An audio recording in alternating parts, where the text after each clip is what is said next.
no one is ever going to trust or follow you if they don't know how much you care.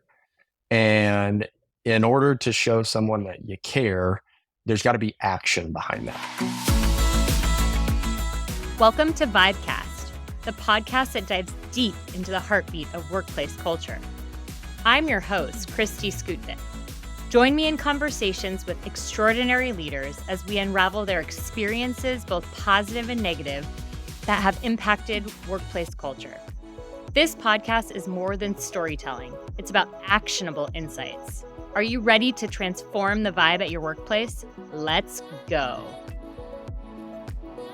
Today, I'm chatting with Chad Peterman. He is the president and CEO of Peterman Brothers.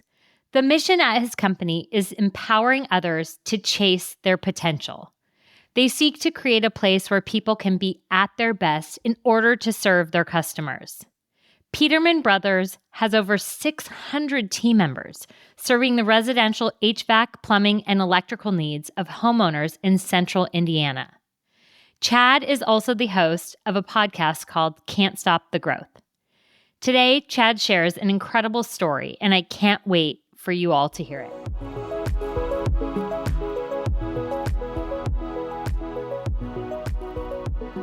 Well, Chad, thank you for joining me today. I appreciate it. You're on the other side of the mic, so to speak, today.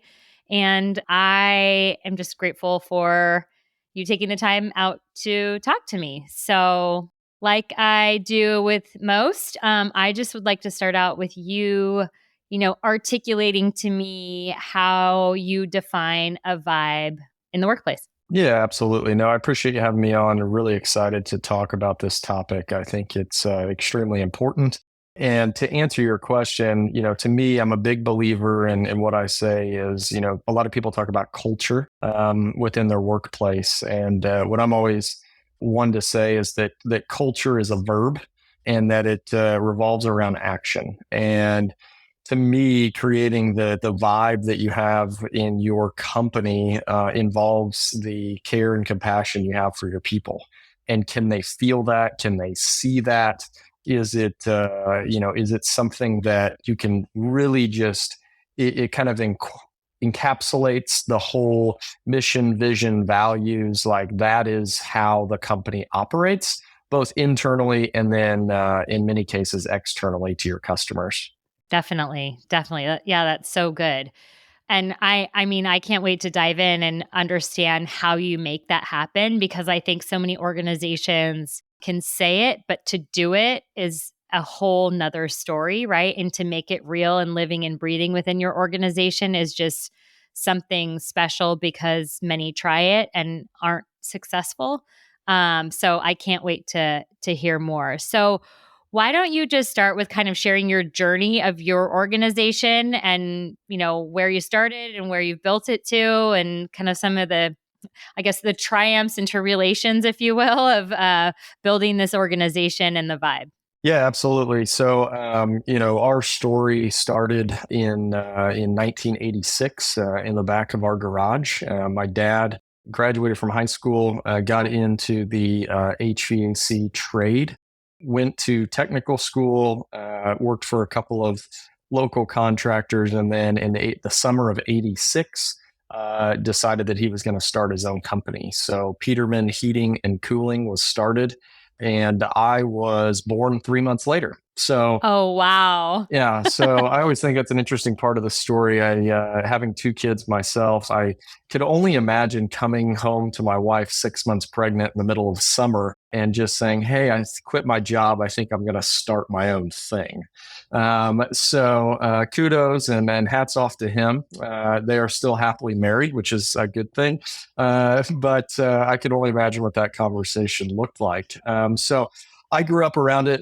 My whole life, was never interested in getting into the trade, but obviously saw dad, running service calls, working late nights, early mornings, all of that stuff, along with my brother. So my brother's 3 years younger than I am. He had a little bit different path. He always kind of wanted to work with dad, was never a technician out in the field. But after college, again, thought that I didn't want to get into it. And then 2 years later, came back and asked my dad for a job. He said yes. And I started in, what was that, August of 2011. With no job title, no anything. I just showed up to work and started figuring things out. So no trades background whatsoever. My brother joined a couple years later. In 2015, we did a lot of different work at the time. HVAC, you can have commercial, multifamily, new construction, residential, all of this stuff. And in 15, we decided that we were going to take the company, my brother and I, in a residential kind of focused manner.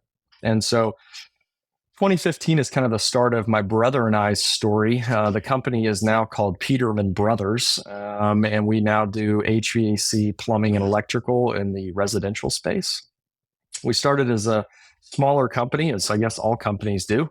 Today, we've got we're headquartered in Indianapolis, Indiana, and we have 10 locations across the Midwest.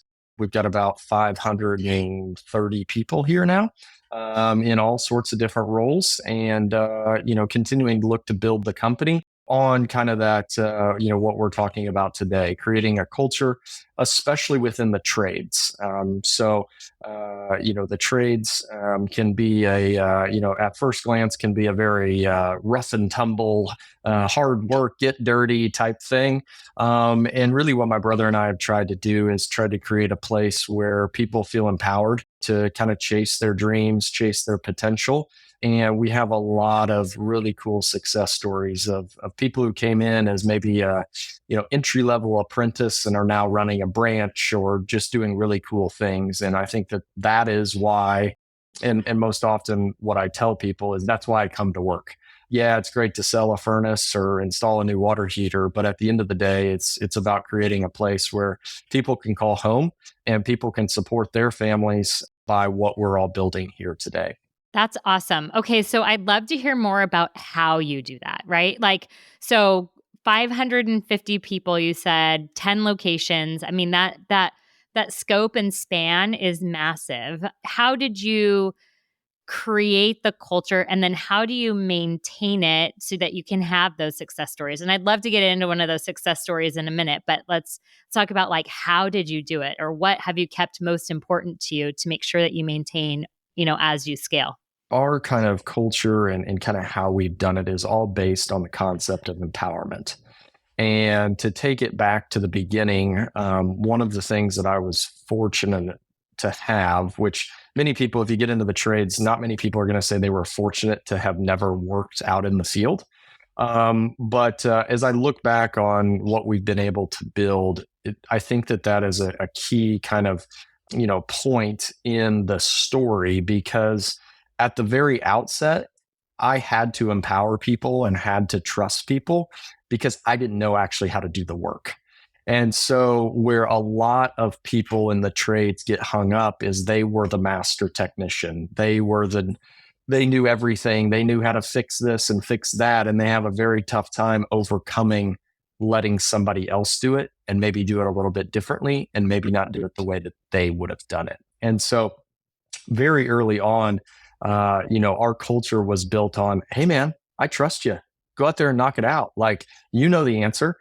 You know that I don't know the answer. So, we got to make something happen here. And so to me, we kind of took that. Obviously, we didn't know it at the very beginning, but as time went on, it was like, okay, this is actually working. Like, people are buying into the fact that we trust them to go do things and make decisions and make mistakes if need be.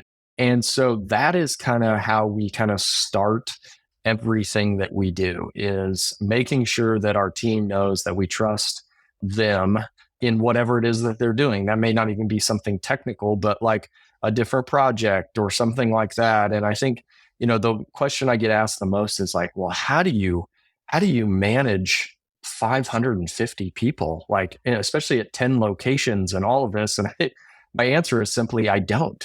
I just empower them to go out and do great work. And so I think that is where people can get hung up at scale, is because they want to control everything.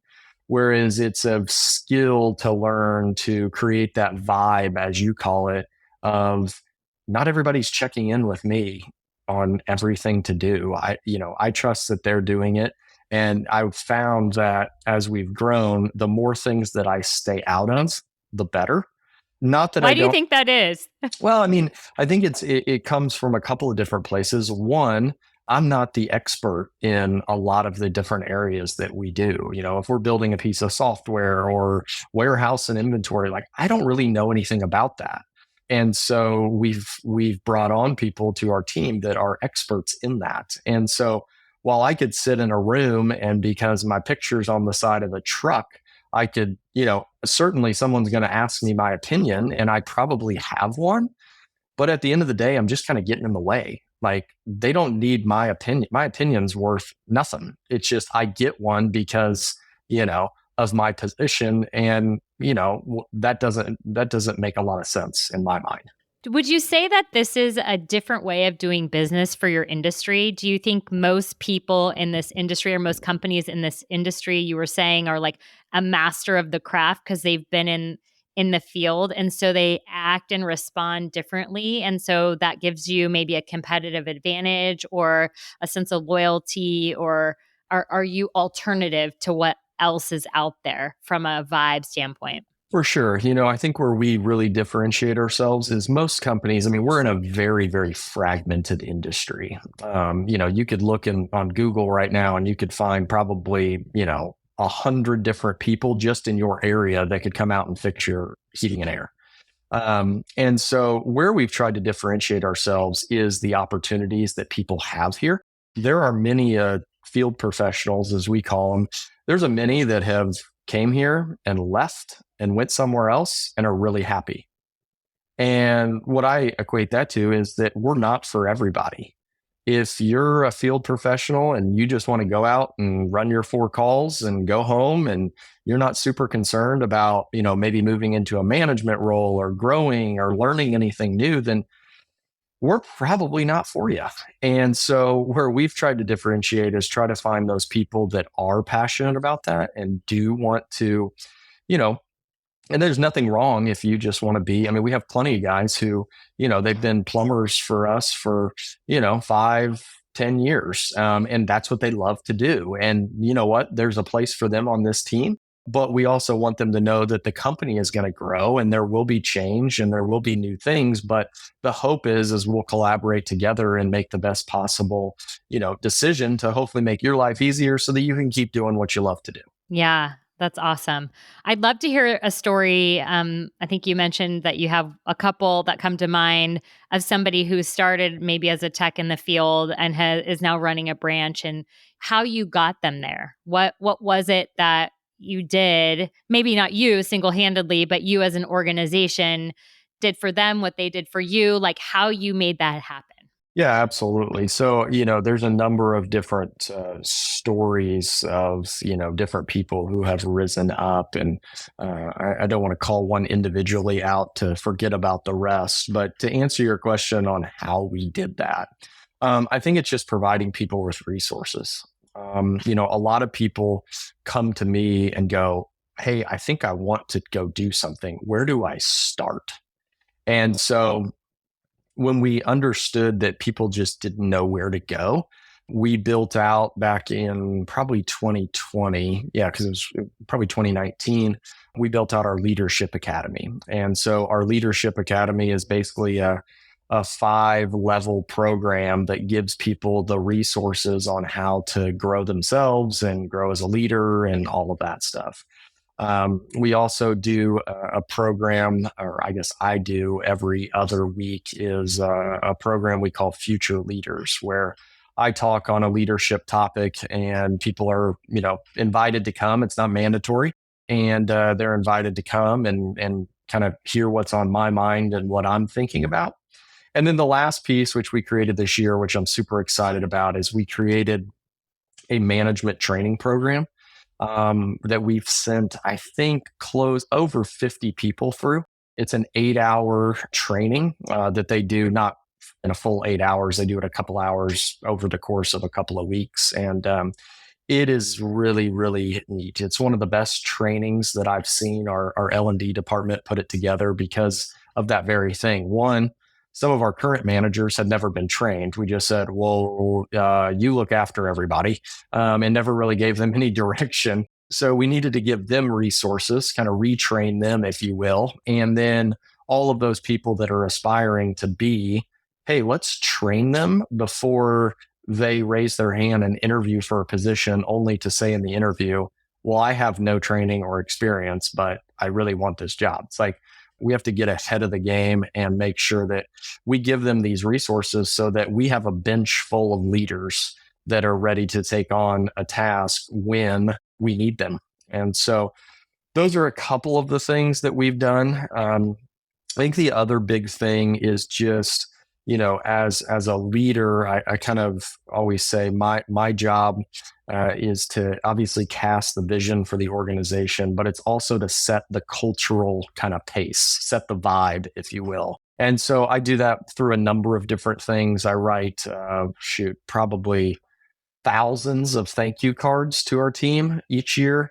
I send out a Monday morning email each Monday of just kind of what I'm thinking, how I'm feeling. Sometimes that's, hey, I'm not feeling great. I'm feeling a little bit down. Maybe you are too, but just know we'll work at it together and try to figure this out. I think that's been key. I would say another piece in how we hopefully raise leaders and grow people is just being vulnerable.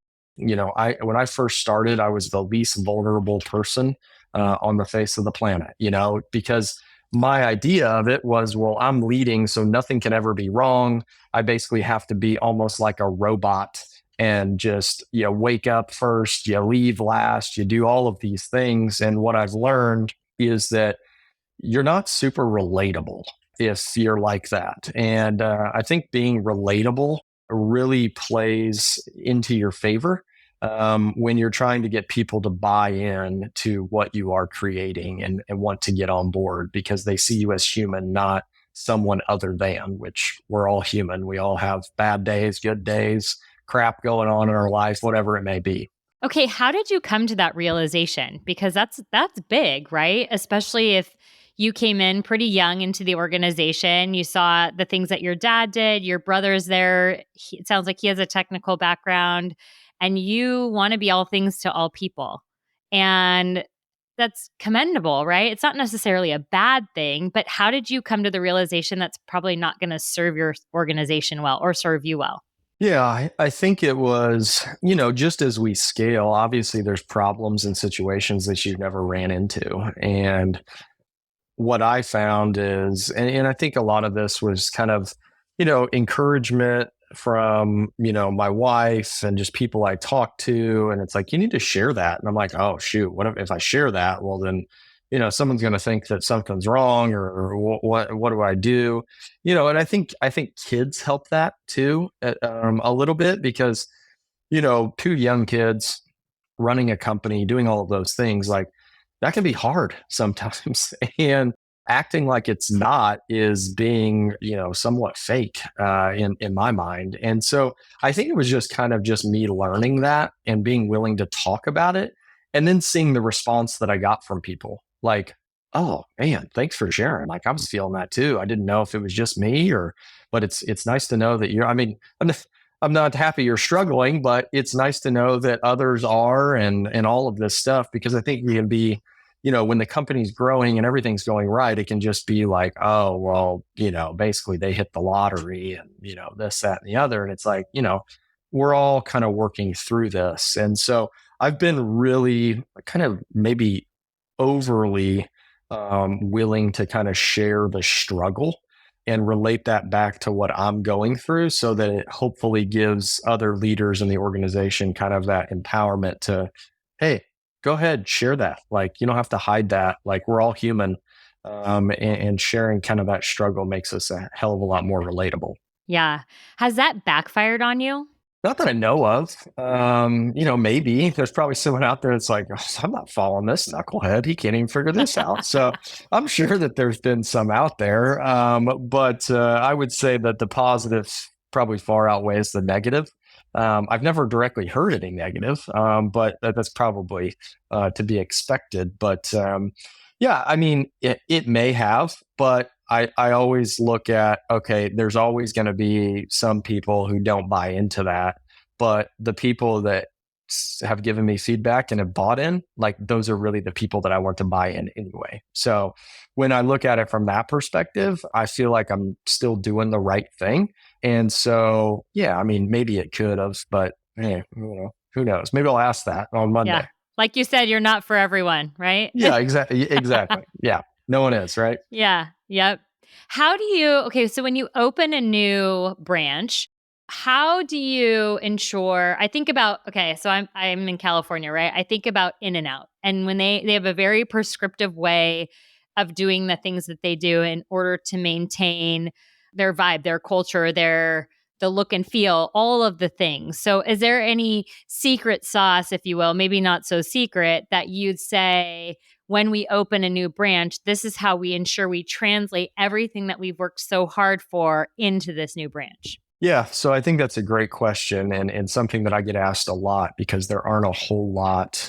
There's a lot fewer multi-location companies in the trades. And so one of the things that we've learned is that we need to find the leader first. And so oftentimes when we're thinking about a new branch or identify an area like, oh, it'd be really good to be there, it's first kind of figuring out, do we have the leader on our team?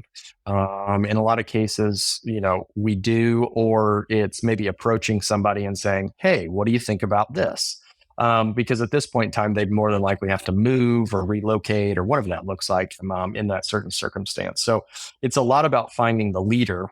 And sometimes we've said, hey, we've got two options here. Which one would you prefer? And if they say, well, this sounds good, then we may go that direction if we think that's the right person. So getting the right leader in place, and then especially if they come from outside, but even internal candidates, they are in training for probably 2 to 3 months before they ever go out and run that branch. And so for us, that's been really important so that they feel, one, like they've got all the tools that they need. We're not just throwing them out there on an island and saying, figure it out. And I think that helps us keep that, they can learn all the things that they need to know in a very low stress environment, because they're not responsible for a branch or people or anything like that. And so I think that's really helped. And then the fact that while we have 10 locations, the vast majority of our back office, if you will, is all centralized here in Indianapolis. So launching a new location, like a lot of that stuff, it's very, I won't say simple, we'll say seamless for our customer service center, our dispatch, our accounting, marketing. All of that is just, okay, well, we have another branch type thing. And so keeping all of that kind of centralized has really helped us, be able to expand, as opposed to, I've got to have all of those functions in every location. Our locations are run very lean, and then all of our back office sits here in Indianapolis. Is there anything that you've done as a leader that you thought was going to be, oh my gosh, this is going to be so great, and it did not turn out the way you thought it would be, and the impact on the org? And or is there anything that you've done that you're like, not so hot on, and then you're like, hell yeah, that was amazing? Well, for the list of things not to do, I could be here for a hot minute. No, so I'll kind of answer both questions with one that has been super impactful here of late. So when I think about things that didn't work so well, a lot of it was maybe not the idea, it was more so the execution of the idea. And a lot of that boils down to the ability to communicate that idea. And so over as we've scaled and then you get multi locations, what happens is there's layers of leadership that are built. Well, when something new comes out, early on, if we needed to change something, I just, texted the technician and said, hey, we're changing this, do it this way. Well, it's a little bit more complicated today. And so where we ran into trouble was we would roll out this idea and then we'd have it all, we'd do first, we never like vetted the whole thing. So that was a problem. Well, then we got to the point where, okay, we're doing a good job of documenting, getting all perspectives, doing all of this. Like, we're really happy with this idea. And what would happen was it would become a giant game of telephone. And so by the time that it reached the field professional that the actual thing affected, we had hundreds of technicians, all with a different perspective on what actually was happening. And so then we'd get this feedback and say, communication sucks around here. And, at first I took it as, oh, well, they just need to hear from me more. Like, I need to communicate. And so I started to do that, thinking that was the solution to the problem. And then we dug a little bit deeper, and they're like, no, no, no, you communicate fine. Maybe a little bit too much sometimes. I said, okay, no problem.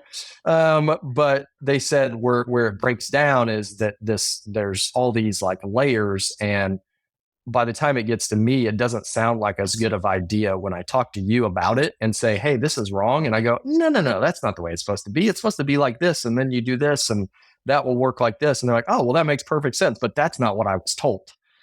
And so we understood that, now when we roll out a new kind of initiative that's a larger scale initiative, what we've done, and I've told so many people about this because I'm like, oh my God, this works so well, is we just have a giant meeting and we have one person deliver the message to everybody. And so simple, right? Yeah, it's like, oh, that's rocket science. Like, but it was such a small thing. But what we have noticed, or at least I think we've noticed, is that people feel a hell of a lot more confident when that change is being rolled out and explained in the same exact form, and even to management. So like now we'll roll out a change. We meet with all of management and do again, one message. Usually we can get them all in the same room a lot of times. And so we explain the plan. Here's what we're doing. We do Q&A. Here's all the questions. Let's get all of those answers. So they feel really confident about it. And then we roll it out. So typically like our COO will meet with the management, explain the plan, and then he'll roll out the entire meeting to the field professionals. So he'll do it from him. Then it's like, okay, now everybody's on the same damn page. And so to me, that's what's been kind of that learning process, right? Before, super simple. You could do it very easily. Then you would roll out a change, but you wouldn't vet the whole thing. And there were multiple perspectives within it and people that ran different departments. And it's like, oh, crap, we forgot to talk to so-and-so. Their opinion would be needed. So it's kind of went in stages. Then we had to get all the different perspectives, then make sure that it was documented. Then how do we communicate that out to the organization? And so that's been a really big focus for us this year. It's like, it's so funny now in meetings, like when we're talking about something and it's like, oh yeah, we need to roll that out. That should be a video. That's not a email. That's not a this, that's not a that. It's a, hey, we're going to communicate that. That's a one voice change. And so that's been super impactful for us.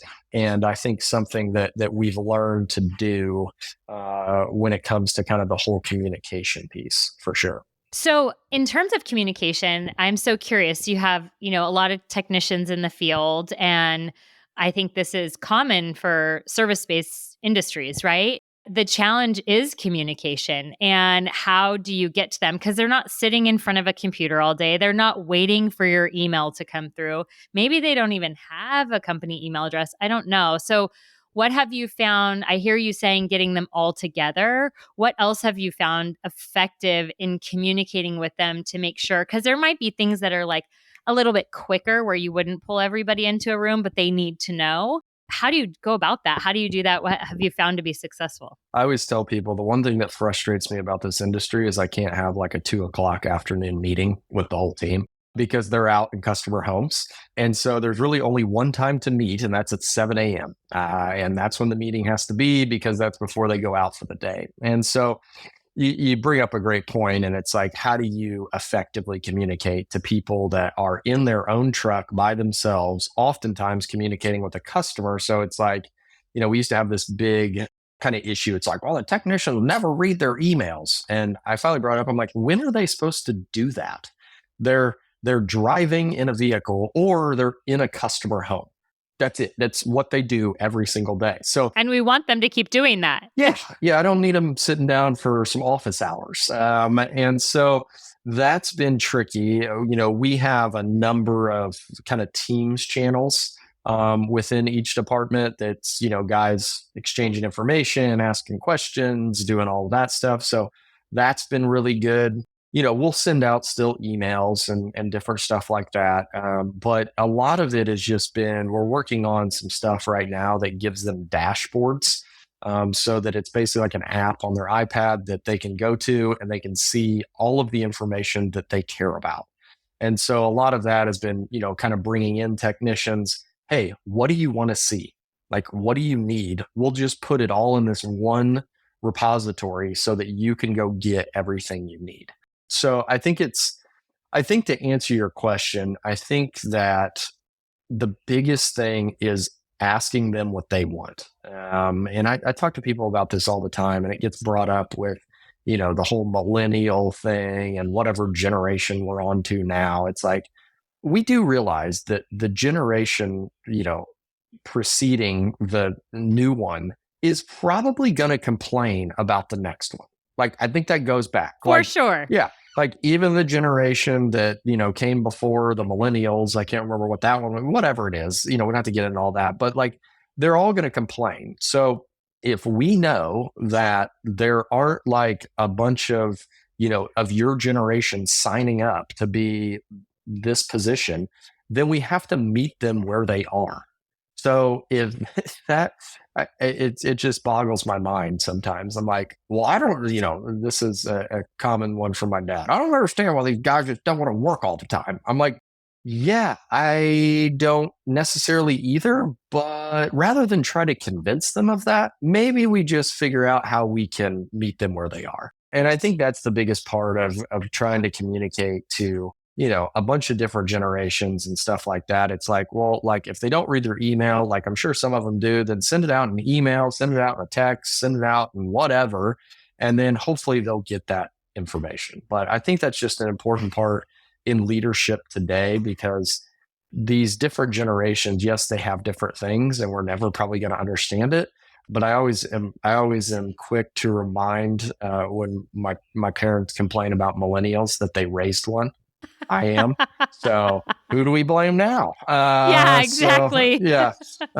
And it's usually the generation that's complaining is the ones that raised the generation that they're complaining about. 100%. Yep. Yeah. Yep. I know exactly what you're saying. So a big part of like maintaining a vibe in an organization is also like people connecting with one another and feeling like a sense of belonging, right? Or just connection. How do you do that? I heard you say, these technicians are by themselves in their car most of the time. So what do you guys do in order to connect people, to allow them to like get in touch with their coworkers, have friends at work? Like, what does that look like to you? Yeah, absolutely. And I'm going to tell you one thing that I want to do that I haven't done yet, but this is a good reminder.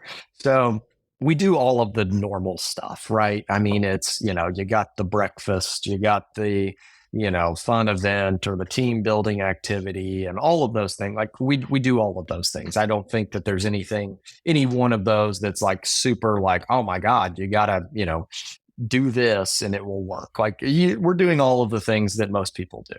I would tell you that one of the things, and I heard this somewhere and I can't remember what it was, but they were talking about like the people that want growth, and our company is, one that wants growth and wants to support growth, is you got to get those people hanging out together, because that momentum builds within the organization of, hey, yeah, I'm a high performer and I want to go further. And, oh, there's this guy over here that I didn't even know about that is doing the same thing. Like that we have something in common. And so it's kind of like, and I haven't figured out how to do this, but it can't be that difficult.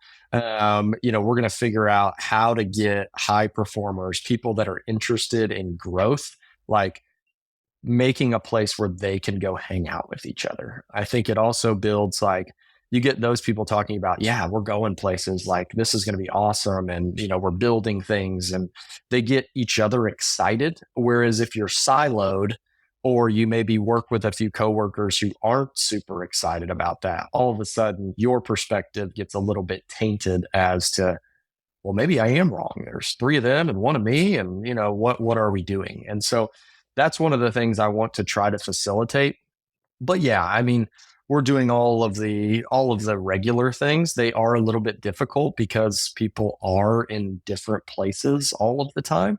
A lot of our field professionals, they don't even come to the office but maybe once a week.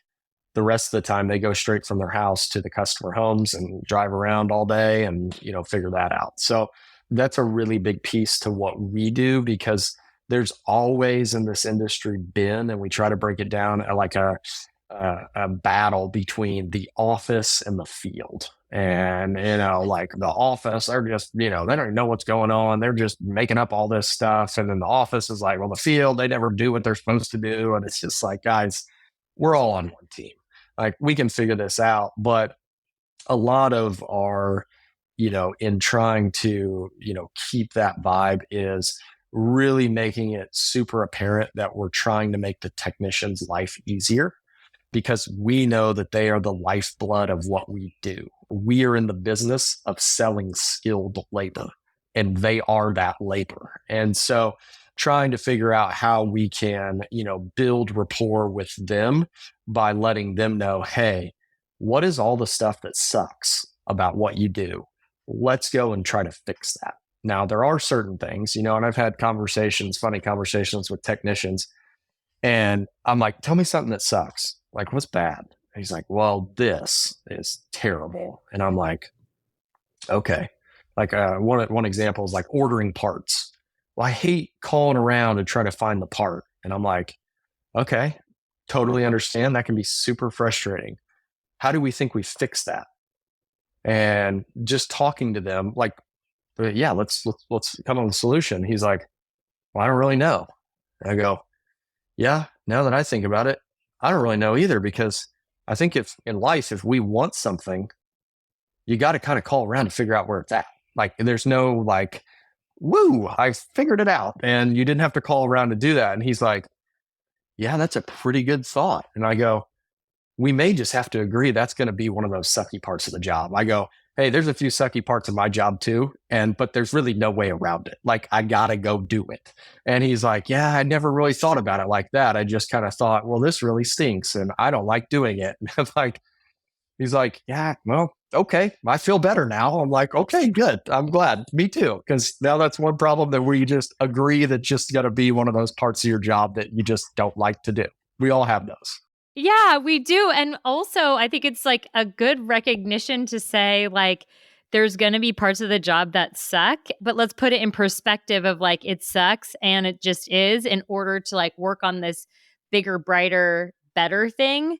But I like how you put that into perspective of life. And then it's like, oh, yeah. Cause sometimes we also, all of us get stuck in like the thing that we do. And then we have those days where we just like get on the hamster wheel of this sucks, this sucks, this sucks. Why do I have to do this? Why do I have to do this? And it feels like maybe the sucky thing we end up doing one whole day, but one whole day out of a whole month really isn't that much, right?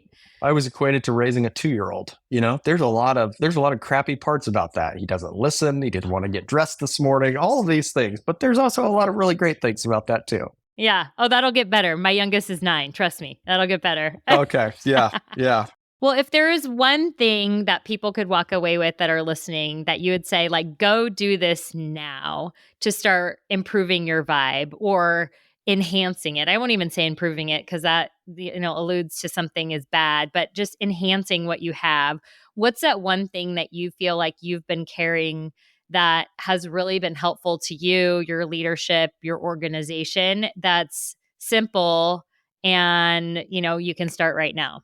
So the one thing that I always tell all of our people and try to live by is, no one is ever going to trust or follow you if they don't know how much you care. And in order to show someone that you care, there's got to be action behind that. It can't just be, Well, they should know I care. This was always a famous line that I used to get from my dad. Well, they should know I care because I get a paycheck on Friday. And I'm like, they do. I get that part 100%. And I totally agree with you, but we've got to take it. And that's, he cared for the people that he ran more than most would know. But I just think that is the key piece. And I think as leaders, we need to sit down and understand, how do we show our people that we care? And that's not a paycheck. That's not a company party. That's not a breakfast. That's not all of that. Those are key components of it.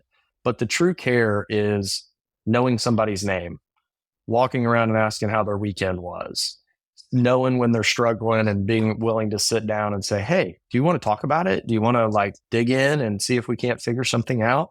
And it's those little things that consistently that are ultimately going to show someone that we care.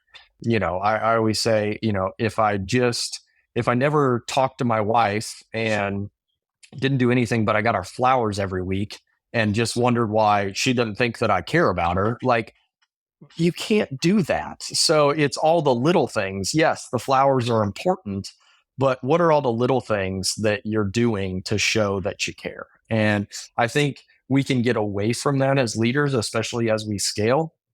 One of the things that I would challenge anybody that's listening to this to do, especially with bigger companies. When it's smaller, it's a little bit easier. But I've got 530 people here.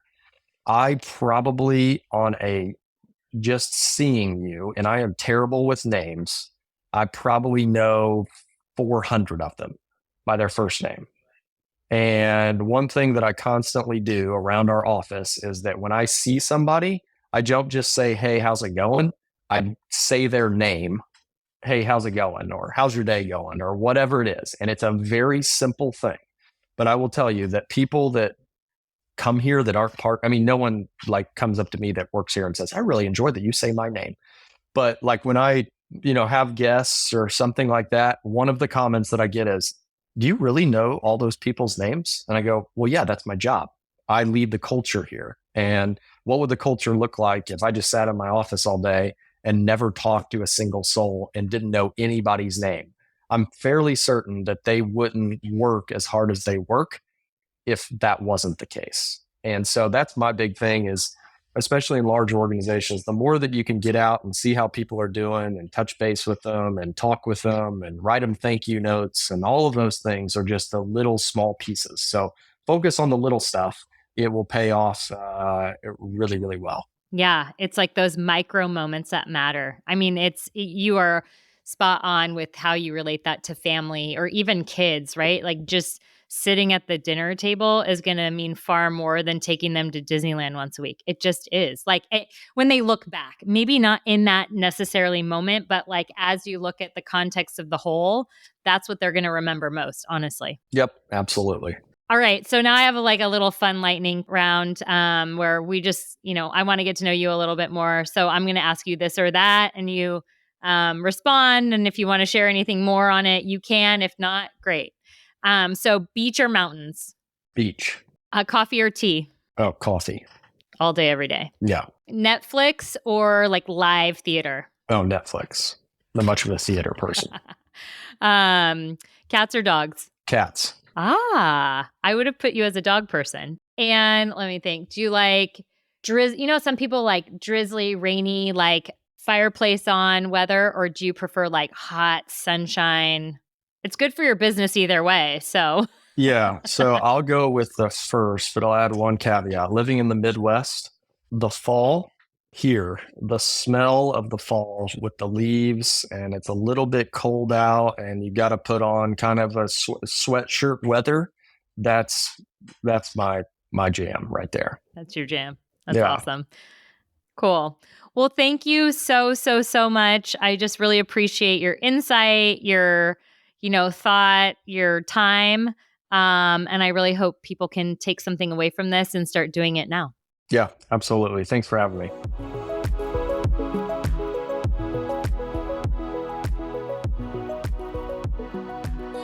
So cool. Chad and I got to discuss the importance of creating a positive vibe in the workplace and how to maintain it as the company scales.